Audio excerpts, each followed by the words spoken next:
The information is presented for educational purposes only, is not intended to diagnose or prescribe for any medical or psychological condition, or to prevent, treat, mitigate, or cure such conditions. This information is only presented herein for entertainment and educational purposes only. Living Waters Wellness Center was formed after we discovered how to heal my own body from the multiple symptoms, including allergies, asthma, chronic fatigue, back pain, psoriasis, acne, hives, yeast infections, and finally, cancer. After 20 years of trying numerous different treatments, everything from medical to cleanses, iridology, muscle therapy, acupuncture, acupressure, homeopathy, naturopathy. These experiences led us to discover the recipe that became known as the 4 Natural Laws of Healing, combining multiple natural healing modalities to fully detox, cleanse the body, and then allowing the body to take the perfect nutrition to fully restore the body back to its innate health. This became known as the 10-Day Healing Retreat. We have helped thousands of people just like you get their health restored so they can live their life to the fullest extent. If you want to know what that looks like, go to livingwaterscleanse.com and click on the video 4 Natural Laws of Healing. Or call the office at 208-378-9911. 9911. 9911. 89. Okay. All right, we're back. David DeHaas from Living Waters Wellness Center. And you know, when I go to do these shows each week, I have to think of a new theme and what I'm going to say. And as I was doing that today, my good friend Paul G called me and said, "David, have you heard blah, blah, blah?" And I said, maybe. I don't think so. Tell me more. And I thought, hey, why don't you come on and talk to us about that? So Paul and I go back because Paul, as most of you have heard me speak on this show about the harmful effects of cell towers, Paul's been our consultant. He's my mentor. And so when he speaks, I listen because we've had a 2-year relationship. In fact, I think maybe today was the day 2 years ago I met you on that long Zoom call. Well, it might have been, yeah. And we had that great win against Ada County Highway District. But anyway, I digress. So brought Paul on the call. He's going to talk about some health effects that are happening, that our sovereignty is being killed, basically. Paul, is that right? This is bad, folks, and you have to actually listen up because we're in an information warfare right now, and we are the soldiers. And as good as we can, in order to use our digital tools, we have to gang together and get our word out to everybody, not just Facebook it, not just tweet it. We have to get these things in front of the right parties in the millions. We have to stand up collectively to say, you can't do this to our country. We are about to hand our sovereignty over to the World Health Organization. And clearly everyone knows it's the World Bank that runs everything. And the World Bank is the one that says, well, we'll give all the countries money if they go along with whatever the World Health Organization says. And if you don't, well, then the money gets tight and they crank down on you. So it's very akin to the United States and all of its sanctions. They just want to knock the United States out of the top position. And that's exactly what's going on right here. We have a willing people at the top that have captured this administration, and they are giving up our sovereignty. And I'm going to go through the language so you can see it for yourself, and then you can decide what to do. It's a single web page to go to that has all the links you need to in order to get to the other places where you can take next steps. Best way to show you that is to start sharing my screen. I'm going to do that right now. And we're going to go to a single page at wireamerica.org. I'm going to make it nice and big so it fills the screen. And I'm going to increase the text size so you can see the text a little bit more easily. So Paul, I'm going to repeat for the people who are listening here on the radio or on the podcast, they won't be able to see this, of course. So you want to go to wireamerica.org/WHO, folks, to follow along with what he's talking about. So. And when you get there, there's a title that says Reject the World Health Organization Proposed International Health Regulation Amendments. This is the quiet thing that's been happening right after we had that invasion into Ukraine, right? That's the cover they needed. They are trying to get this done behind the scenes. This wasn't released until April 12th. And that's the source document that I have right up top. You can read it yourself for real. And what I think you need to do is just carefully go down and go to these links. You don't have to write these down because they're on the page. You just have to have that first link, wireamerica.org/WHO. The action links are actually managed by another guy who's been on this for about 6 weeks. His name is James Roguski, and he's done a great job trying to get the message out. I bumped into him on Monday, May 16th in a webinar. He gives his phone number out every time he does it because he's very serious about that. He's working around the clock, and he's appearing on YouTube all over the world. And so we got him to come on last night, and it's up on Housatonic Live right now. You'll find that video on this page. So you'll see a 4-minute report by the OAN, and then you've got a couple of more detailed things, maybe 40 minutes or so by James, and you got another short video. If you just watch those videos, you have enough to understand that our sovereignty is going to go south here unless we get in the middle of it. Let me tell you what the mechanics are before we go to the language, okay? We apparently had a whole bunch of work going on to react to China's handling of the COVID-19 crisis. Understand how the WHO sets itself up. We're a big international organization, and we're here to step in if you, the host country, want the help. You, the host country, have the right to say no, and you can handle your own affairs because you're your own sovereign nation. Well, so what happened in China? They had this big problem. The WHO said they tried to go in. China said, take a hike. And they basically did their lockdown themselves. They didn't want the help. Well, that's per the regulations as they are written. I think that's actually where we want to remain. They're rewriting these rules. They're basically saying, well, we can actually come into your country anyway. Doesn't matter whether you want us in or not.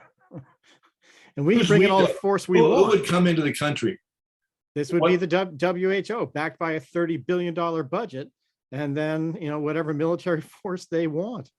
So, the blue helmets come in and they can separate you from your family because they're not quite sure what's going on with all the stuff. Oh, this is James Ragusi calling, so maybe he'll come join us. You might get him on a second segment. Let me finish this up and I'll call him right back, okay? Because I want to make sure you got this 9-minute segment to go. So what I'm doing now is I'm going to jump down the page, and not all the radio listeners can see this, but you're going to see that I have essentially copy pasted and reformatted to make it easier to read a PDF. And this is the title of this page is a submission from the United States said, strengthening WHO preparedness for and response to health emergencies. Allegedly, this is to clean this thing up where we couldn't get into China early enough. But when you look at it, this is like throwing the baby out with the bathwater. You're basically setting yourself up for them to do it to your own country. And you don't want to do this, okay? So you can see that the proposed amendments are a number of sections, okay? So it says section 5, 6, 9, all the way up to section 59. What this is a document that's 84 pages. You can go find that one too. And they were adopted in 2005. This is about 9 pages, only 3,500 words. You can read this in one setting and you will realize I have very nicely highlighted for you every single word they're trying to add. And I show here the crossouts. So just by spending some time with this and reading this, your jaw will drop. You do not want this to be the way the world runs, okay? And so at the end of the day, section number 1 is surveillance. This is what they're going for. They want 24/7 surveillance for us. That's why they're trying to build a 4G, 5G grid, folks. This is why you don't want to build this grid, okay?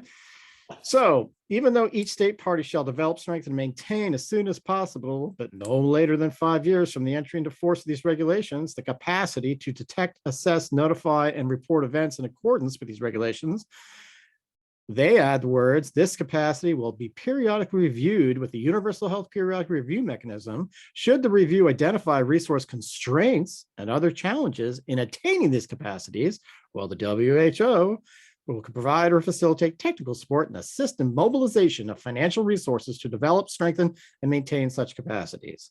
They're going to require you to have a full-on surveillance state. This is where this is going. So are we talking about, Paul, so for the listeners out there, so are we talking about we have another pandemic? Is this like an ongoing, we got a flu outbreak, we've got, then they can come in and... this is the point. You understand how all this whole thing happened, this little fake pandemic they did? It was just about somebody's opinion. It didn't have to be any evidence. You didn't have anything to prove anything. You just had one person's opinion. Well, guess what? Whose person's opinion matters here? The guy that runs the WHO, just his. That's it. No votes by any of them. So what you're saying is Biden, what I heard you talk about earlier, is Biden has made this, he's on this trip right now, right? You can't say it's Biden. You say it's the US government. This was happening during the Trump administration. This is just the long-term deep state people going in this direction to try to basically give up the sovereignty of the United States. I don't think you can blame this on Biden. I'm not even sure Biden's all there. Well, we know mentally, that. Yeah. right? So at the end of the day, don't just focus on one guy. Focus on what is about to happen and who do we need to communicate to. Every single elected representative that we have, every city council should be actually writing letters tomorrow about this right on in to our state and our federal people. Do not go along with any of this. And, here's the bottom line. The mechanics are this language is terrible. This language is going to be voted through because you know what happens with these kinds of amendments? Nobody reads them. And they just vote them through because they're all there to have a big party and get together and go, oh, yeah, this is the agenda item 16, blah, they'll vote it through. Okay. This is forces that are in the United States. They're trying to give up our sovereignty and they're building the foundation for it right here. And we're catching them. So we need to do something to make this the biggest freaking deal we know so that we don't let this go down quietly. They were planning on this being quiet. They were planning on it just being passed that we're not going to talk about, nothing's in the news. And then this all comes into force 6 months from now. We have another 6 months after they vote this through in order to now try to work everything in the United States and make it the full campaign issue it is. What is going on with our sovereignty with the WHO? What are you going to do about it in the campaign? Why would you allow any of this to stand? That should be the first litmus test for any candidate, okay? Going down further, you can look at all the yellow text. The amazing parts is where they used to have to do something. Now they don't have to do it. They changed a lot of shalls to mays. And when they used to have to consult with the state party, now they just have to inform the state party, right? Every little angle they can do, they've put in there. Where it used to be a determination of a public health emergency of international concern, now it includes a public health emergency of regional concern, or even an intermediate health alert. Anything they want to define, it gives them the authority to come in and do things in your country. What can they do? Oh, well, we just heard there was a whole big infectious outbreak in this little town. We looked at your sewage output and we thought we found microbes in there. So we're going to have to now look at people. Is anybody sick in your town? Well, we're seeing these people at home. We think this person's sick. We're going to go in, take them and put them in quarantine for X number of days away from their family. We're going to separate the children from the parents. They have the right to do this. That's the whole point.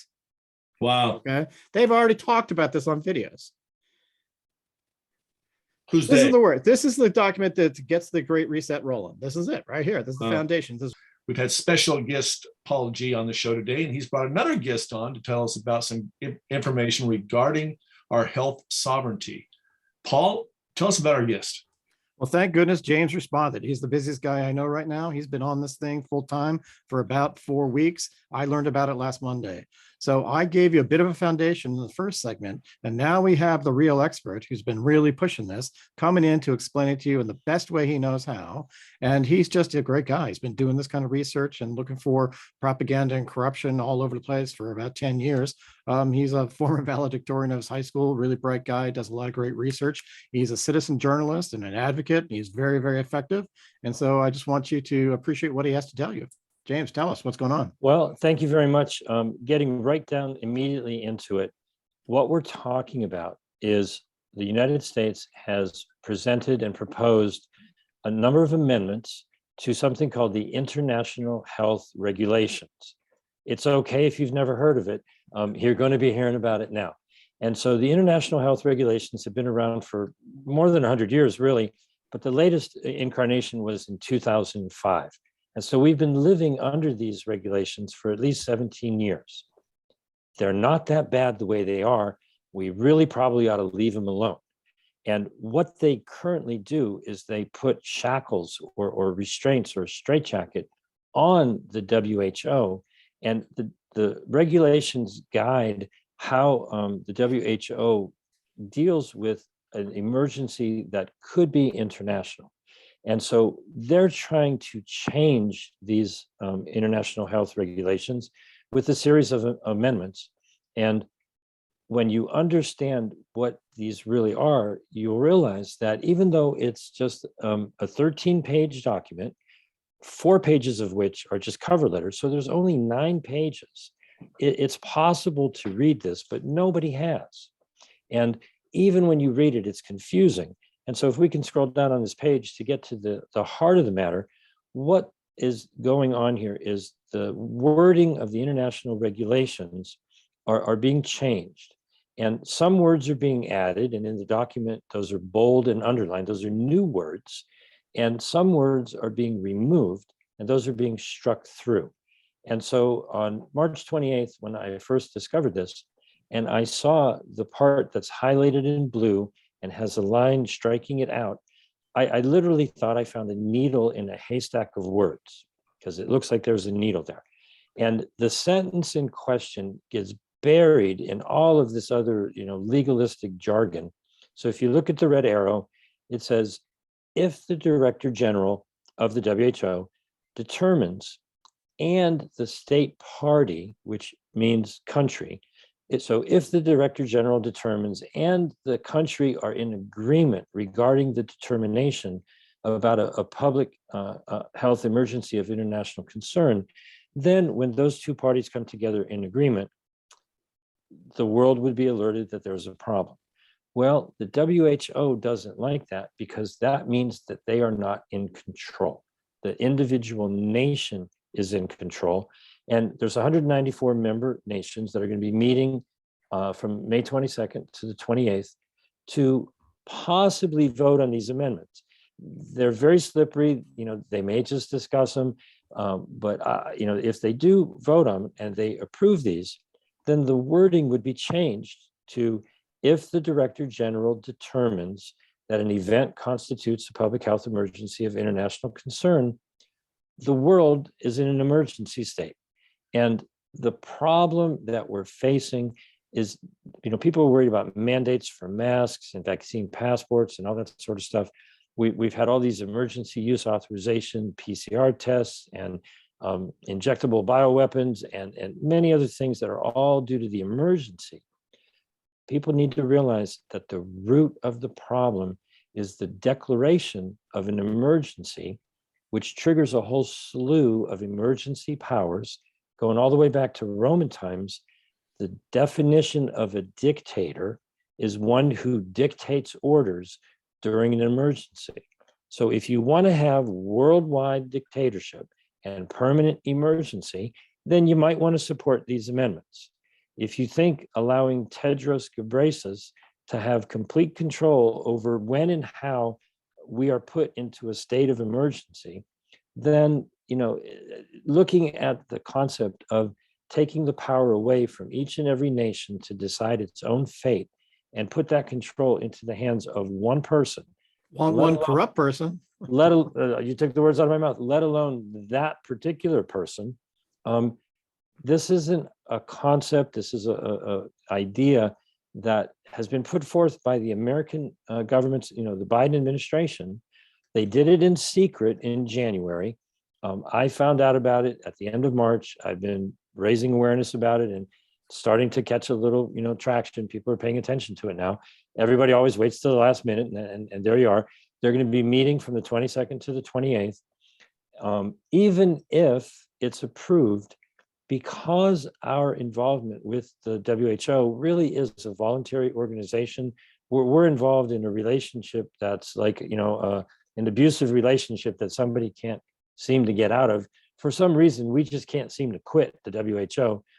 We still have a 6-month period where the foreign minister or the Secretary of State here in this country, it would be Anthony Blinken, as a nation, as a people, if we're opposed to this, as I believe you should be, going forward, if they approve this, it's going to be really simple. Secretary of State Blinken, we demand that you sign a letter and send it to the WHO rejecting these amendments, because we, the people, do not want these changes.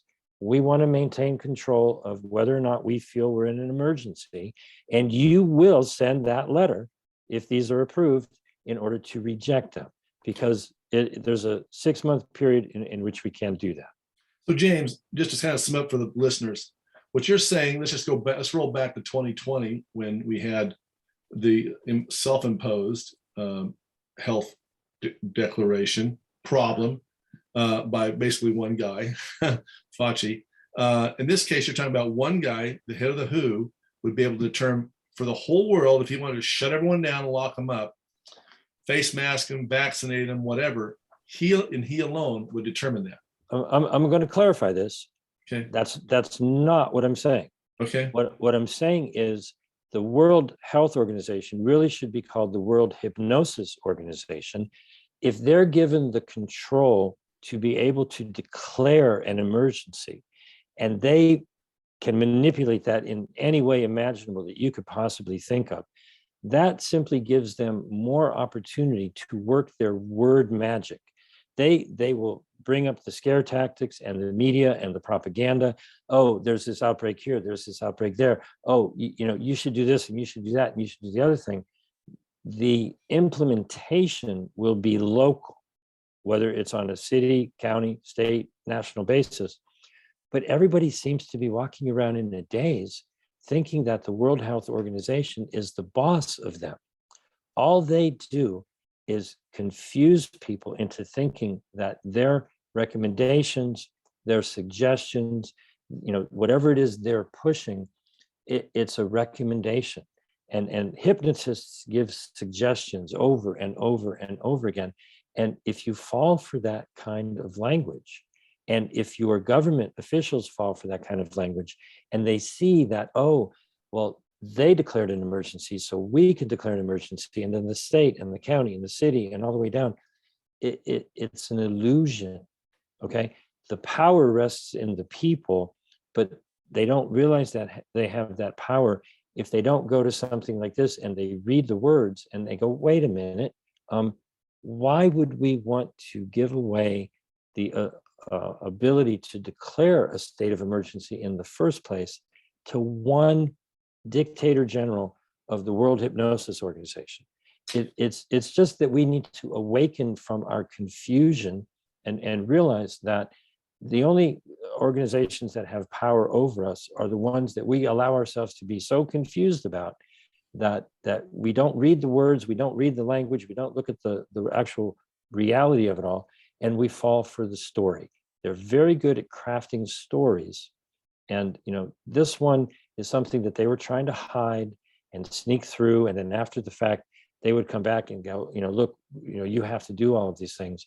I'm just shedding light on evidence that if you scroll down a little bit from here, you'll see that on don'tyoudare.info, you can send an email to your congressman, you can send an email to the Health and Human Services, and if you scroll way down, you'll find that I've got evidence that I'm just shining light on government documents that I've read, and I found the little nuggets that everybody seems to miss. And I can guarantee you that if the media says anything about this, they're not going to give you the actual facts. There's already a Snopes article on this, and they quote all of their other fact checkers. And the one thing that they didn't have, at least when I looked at it last, is they didn't have the actual document that is the amendments, and they didn't have the document that is the international health regulations. And if you scroll down a little more, it's exhibit A, B, C, D, E, F, G, with an explanation in English. I just encourage everybody to look at the evidence, look at the documents, and decide for yourself if you would rather have control of your own destiny or let that control go to one person, the Director General of the World Health Organization. Okay, so let's back it up a moment for a minute, James. So for them to enforce this, let's say they determine we've got a bug, people need to take our new vaccine. How will they enforce this? Again, I'm not saying that they are going to have stormtroopers coming into the United States. Everybody is confusing discussions about other things. They're looking at the talk of a pandemic treaty or a treaty. If anyone says the word treaty, they're talking about something completely different.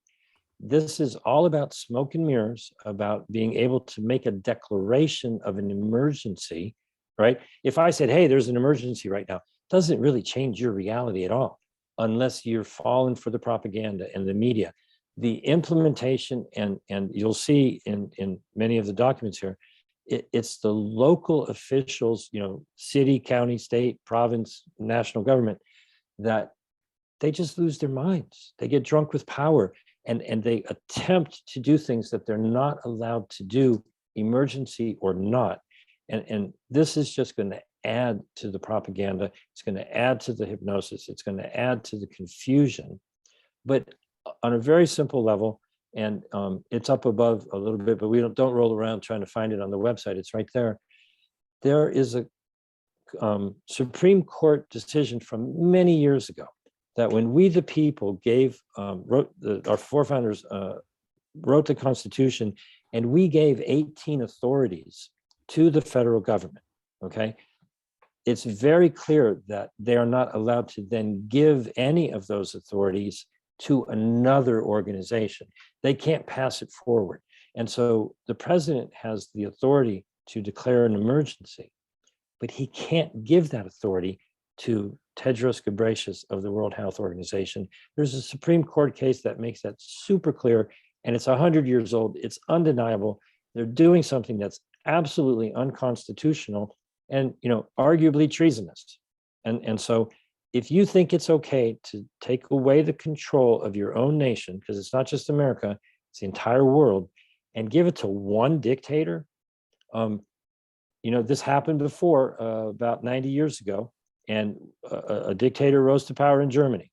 Very, very similar situation where they pass a law and everybody just gives up their control and they go, yeah, you can be in charge of everything. It doesn't look like a good idea to me. And don't take my word for it. Look at the information, look at the evidence. You make up your own mind, but speak now, or this is something that we just have to let everyone know that we the people are not going to have it. We're not standing for this. And even if it is approved, it's simply just, we write a letter, every country writes a letter to the WHO and says, we reject these amendments. And, soon after that, we should just reject the WHO to begin with, because any organization that would try to control the entire world, this should be a wake-up call extraordinaire. This attempt at a great reset can be flipped to be a great awakening if people will just look at the information, look at 15 words. They're trying to take out 10 words so that the dictator general of the World Health Organization has all the control that you can imagine. It's really simple. You take out the requirement that the nation has control, and you give that all to the Director General of the WHO. And the other thing they mentioned there, James, is this new committee, the emergency committee. And this is a whole big section that they're adding. And this is a bunch of people that Tedros appoints. Right? Exactly. And right on section 2, the second line down, they can declare an emergency if there's a potential or actual public. Please, people, you want to put the world into a state of emergency for potential problems?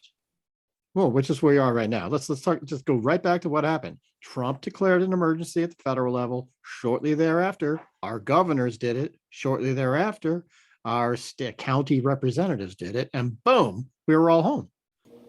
Hi, welcome to the Whole Body Detox Show. I'm your host, David DeHaas, where each week we bring you information on how to heal the body naturally.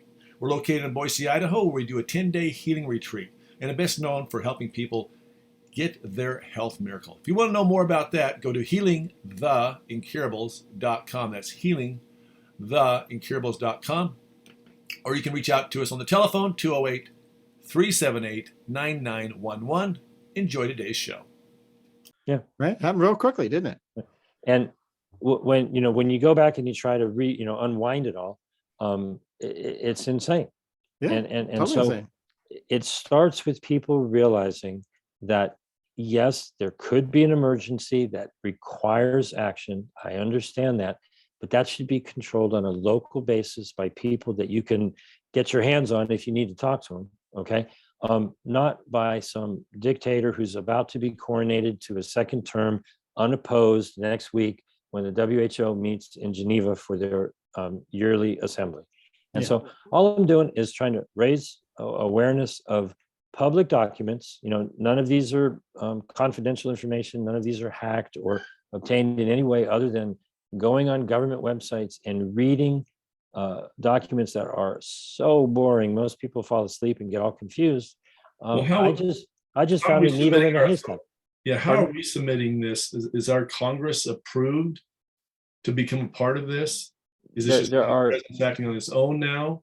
there How, are an unending list of questions that have not been answered.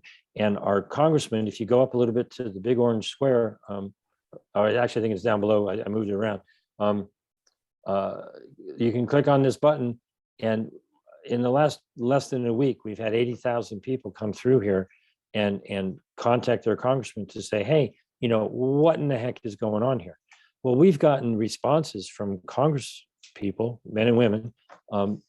One exception so far who wrote a reply to their constituent that was amazingly awake and aware and knowledgeable and against all of this. French Hill, Congressman French Hill from Arkansas, I believe. Don't know much about the person at all, but he seems to be on top of this topic for sure. Other Congress people, men and women, have given us what really looks like a form letter that is coming down from above. And rather than listening to the thousands of constituents who are saying, hey, we don't like this, instead of the flow of advice going from the people to their congressional representatives, it's very obvious that the flow is coming down from someone up above them. The form letter is coming through their offices to the constituents, where the congressional representative is saying, oh, you're all wrong. We know what we're doing. This is going to be great. We love this thing. And they're pushing it back to the people. And, that's just not flowing the right way. It's not that you call your congressman to ask them what their position is. All right. You call your congressman to tell them what you want them to do. They're your public servant, not the other way around. And so just the dynamic that we're experiencing with this, where this canned mockingbird, parroted form letter, where they're all saying pretty much the same thing, just on a different letterhead, where the congressmen and women are telling their constituents, oh, don't you worry, this is fantastic, this is just what we want, this is what we need. And they're just not even hearing the fact that hundreds of people are calling each office and saying, we don't want this. But former Congresswoman Michelle Bachmann got a hold of this, and what was her reaction? Well, I picked up the phone one day and she said, hi, this is Michelle Bachmann. And I'm like, well, how do you do? What can I do for you? And we spent 3 hours on the phone. She said, tell me everything you know. Give me all this data, give me all the facts, give me the evidence. And she did what every congressman should do, is say, oh, you've got information that I haven't seen. Tell me what it is. And that's what she did. And that's what everybody should do. And so once people look at this, they will look at it, but the way they've written it, people at first get distracted by all of the words around the important part, right? And there's only 9 pages of amendments, but it's really, really dense, okay? And it can be confusing, but you focus in on the point that matters, and people's heads, the light bulb goes off, and all of a sudden, they are very clear that this just doesn't make any sense. Yeah, you pay attention to the changing of the words from may to shall or must. See, must and shall have to happen. May is up to someone's discretion, right? And when they weaken things and make it a may, well, it's just up to the Director General's judgment then, right? And then there's another one where they must consult with the state party, and they change that to inform the state party. It's like, we've already made the call and we're letting you know. Right.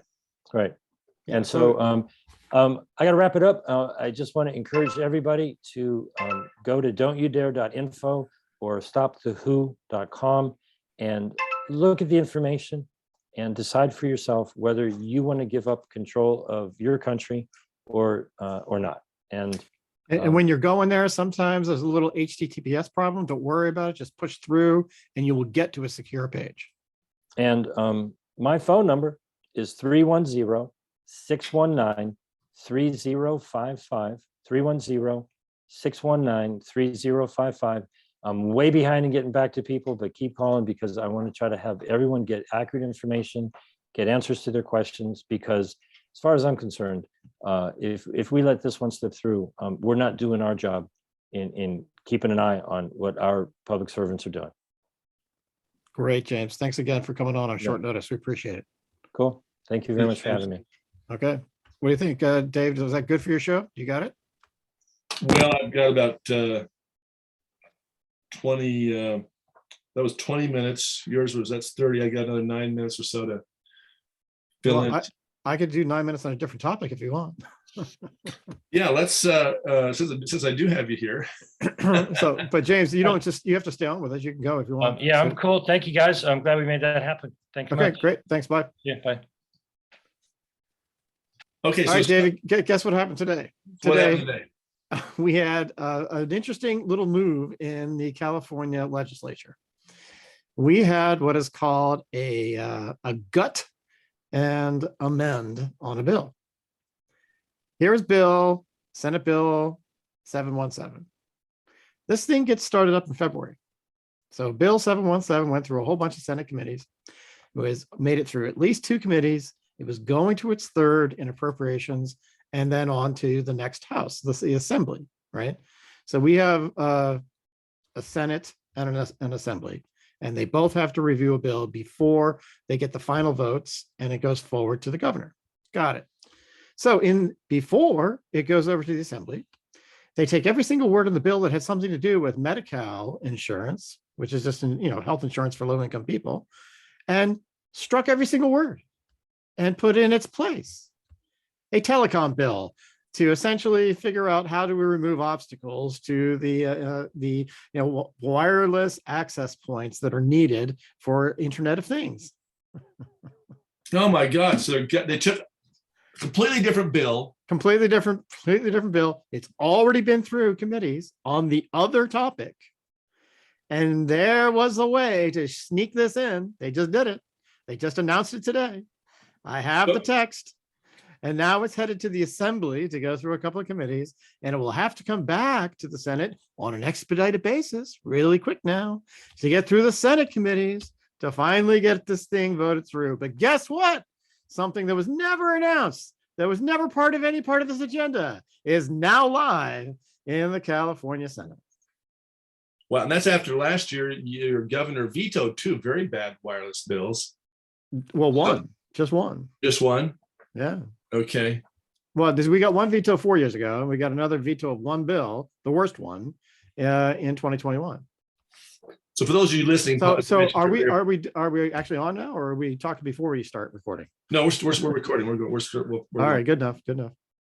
So guys, just to remind you, Idahoans for Safe Technology here in Idaho have been working diligently for 2 years. You definitely want to go to our website, Idahoans for Safe Technology. You've heard me talk about this before. Paul's been on before, way back in episode last summer. I don't have the episode number here at the top of my head. And then of course you guys have also heard of what's happened to Hank Allen and his family being injured 18 times in AFib. And now we're getting more and more people reporting they're in AFib, they've got tinnitus, they've got brain fog, they've got gut issues. The list goes on. And Paul's been very instrumental in across the country working with local people like us to educate us on what we can do. And what we see is that the telecom industry, of course, is very, very passionate about putting as much cellular energy out there as they can, which more than we ever would need. And what we're for is wired to the premises broadband, fiber optics, and not having because all 5G is, but you heard me talk before, is it's just carrying internet service. So Paul, hey, I want to tell you about a really good creative idea that has come forward in Petaluma. Okay. And we are pursuing this, and other people could think very hard about this. Are you ready? Right. Hey, why is it that we don't have fiber optic everywhere? Well, nobody wants to trench. Well, if you don't have wooden telephone poles in order to put these things on with the electric wires, well, that's kind of it. You're going to have to figure out a place to put it, and generally it's underground, and nobody wants to dig again to put something else underground. But guess what's already underground that's going to everybody's home already, and everybody's got one? It's called your water meter.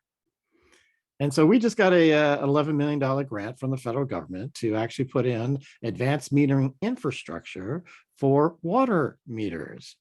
And our move here is to ensure they do not do them as wireless water meters. We're going to make them do it as wired water meters, meaning that our fiber optic can go through our water pipes.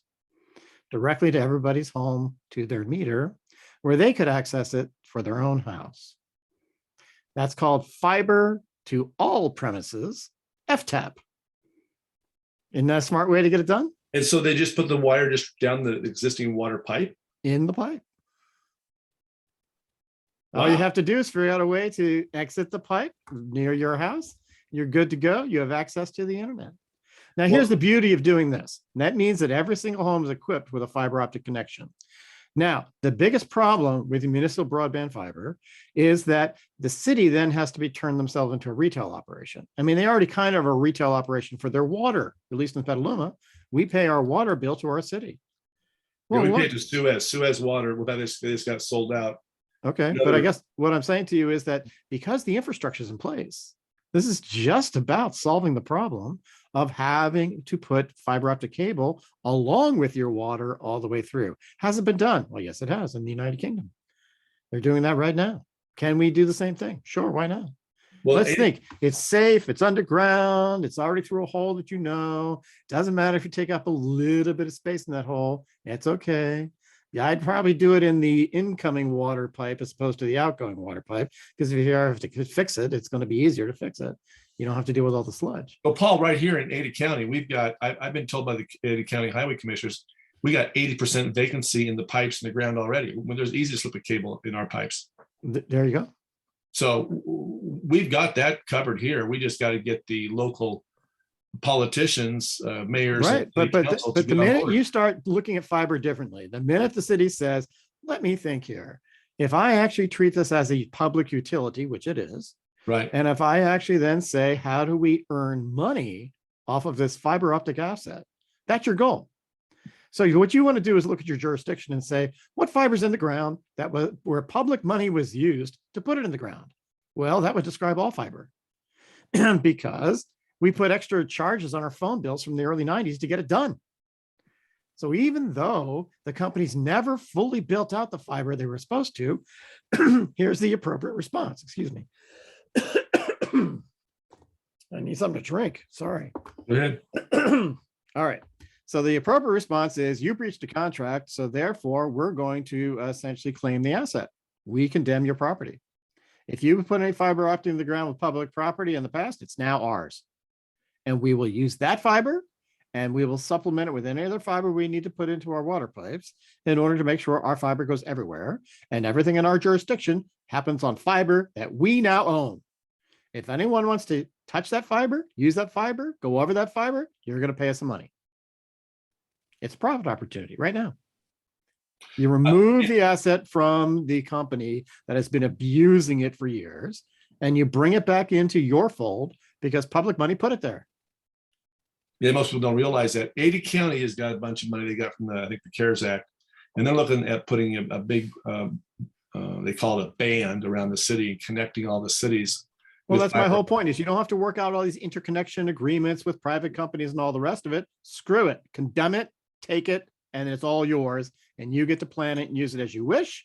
And then you get to turn around and charge them some money to use it. It's a beautiful plan that any city or county can execute for their own benefit. Because we paid for it on our phone bills all these years. Correct. And So whatever AT&T or Verizon's got laying in the ground, that technically is our fiber. Right. Now, guess who did this already? I don't know. W. Scott McCullough in Texas worked for the state attorney general. And in the city of Austin, they did that to AT&T. And they condemned all of AT&T's fiber in the ground and took it. How long ago was that? Oh, it must have been like 10 or 15 years ago.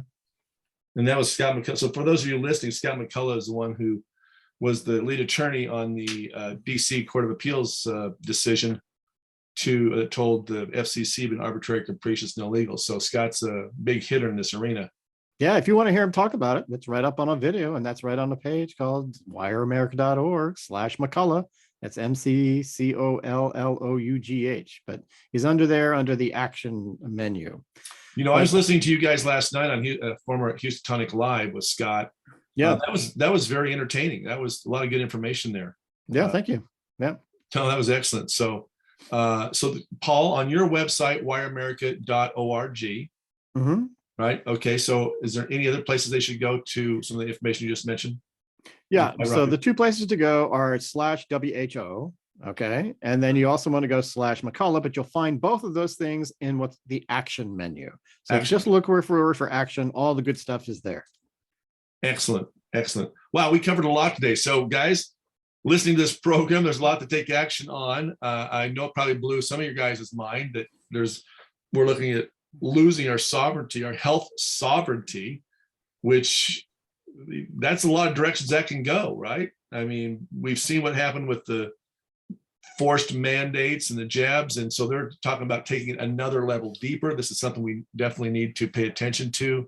Right. What I suggest everybody do is look for videos about what is going on in Australia and what is going on in Canada, and look at what China is, because they're trying to build the whole social credit scored system here for America.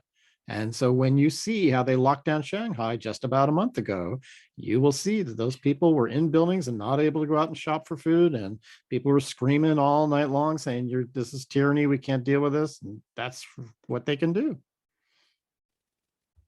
Wow, incredible, incredible. It's just amazing. It's like the worst nightmare you can come up with. Hey, Well, folks, we've got to go. We're out of time. Thank you, Paul, for being here today. If you missed any portion of the show, go to wholebodydetoxshow.com. It'll be there on the podcast, or wherever you get your podcast, type in wholebodydetoxshow.com. I'm David DeHaas from Living Waters Wellness Center, your host of the Whole Body Detox Show. We'll be back next week. Have a blessed week.